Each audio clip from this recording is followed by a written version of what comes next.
За жалост, да, държавата този път не ни подкрепи. Да, но дойде да ви посрещне държавата, нали?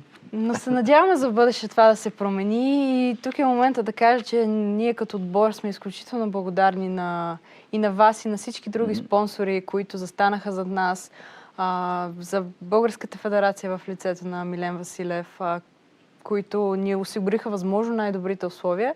И тук искам да вметна и да благодаря и аз лично на господин Иван Радев. Знам, че той е един от нашите спонсори от фирма Перилис, но забелязах, че до сега не съм чула да бъде споменат, така че искам да му благодаря от името на нашия отбор. Аз мисля, че в такъв момент, когато вие сте донесли златото в България, трябва да се споменат и хората, които ни са помогнали, след като държавата не е отделила нито лев, нито за вашата подготовка, нито за участието ви там.